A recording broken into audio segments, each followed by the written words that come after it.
crisis. Guy Benson is a political editor for townhall.com and a Fox News contributor. I mean, in a week when we are redefining the word recession, I guess I'm not surprised that he didn't want to add this as another crisis. But do you think that he actually understands the gravity of the situation? You would hope so. But here we are playing very stupid word games again. On the border crisis, what they say it's not a crisis and the border's closed and it's just a challenge. Here's a matter of concern on a crime crisis that the American people feel and polls show they're very concerned about. Recession, let's change the definition of that word. I think that they can continue to go this direction if they want to, but it's not going to convince anyone.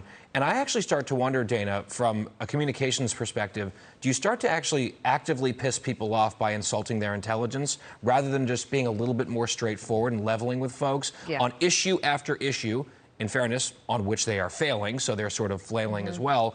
They won't even describe the problem accurately, and I don't know who they think they're fooling. That's what I was saying earlier on in the A block with Connell McShane, that when you're paying for gas, okay, so it's 60 cents cheaper than it used to be, but you're playing word games with recession, the word recession, while I'm trying to figure out a way to put food on the table. I was going to say table on my family or whatever it was that George W. Bush said. I'm like, what was that thing again? But I think it does make people mad. Yeah, and then they also want credit when gas comes down a little bit after saying they have no control, it's everyone else's fault. But now it's their, munificence that has allowed the numbers to come down, and putting out, the graphics from the White House. Oh, celebrate America, be grateful. You're only paying $4.50 or something, right. $4.30 a gallon for gas.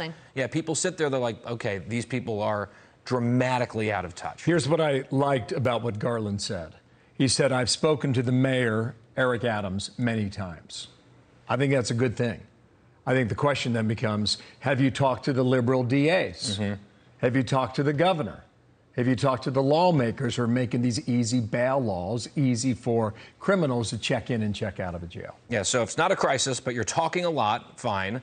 What are the outcomes going to be? Are they going to change at all? I mean, we just saw the video of that individual beating and trying to choke a cop. Right. Turns out he was out on no bail from a previous crime, a robbery. Then there he is assaulting the cop at this vicious attack, and he gets released almost immediately after that. And so they can talk about their talk. And I think most people who are affected by this or concerned about this say, okay, fabulous, more words, now what? Yeah. There's also another story I wanted to get your take on, because this is really reaching a fever pitch. It's about Democrats trying to figure out a way so that they could strategize, manipulate Republican primary elections. Henry Olsen wrote this in the Washington Post. Democratic meddling in GOP primaries has reached a new level of absurdity, and that far from defending democracy, Democrats are using claims that democracy is in peril to try to force moderate voters to support their left-leaning partisan agenda.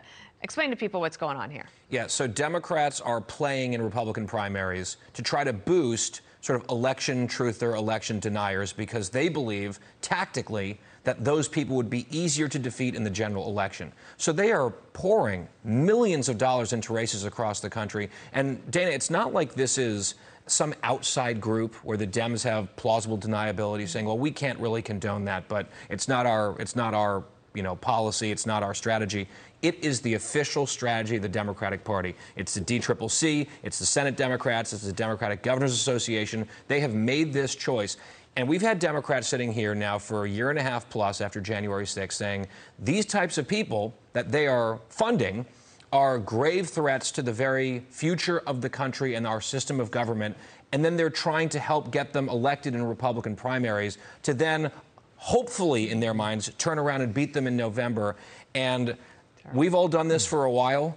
This is maybe the most cynical thing I have ever seen in our politics. Wow. It is disgraceful. And think about it. They keep saying these Republicans need to put the country over party. They need to do the right thing. And then some of the people who did the right thing in the Democrats' minds are now being punished by the Democrats for doing it. I mean, it's party over country politics by the Democrats. We're out of time, and Jamie Raskin's a Democrat on the January 6th committee, right? Here's his quote. In politics, we all have dirty hands up to our elbows. Nobody's pure. We're in desperate times to defend democratic institutions and practices. Wow. We all have dirty hands up to our... He said the quiet part out loud. Yeah. It's like, all right, now we just don't have to take you seriously anymore when you say this stuff. Thank you, Guy. Nice to see you. Great to see you guys. You bet. Hey, it's Will Kane. Click here to subscribe to the Fox News channel on YouTube. It's the best way to get our latest interviews and highlights. And click to subscribe to the Will Cain podcast for full episodes right now.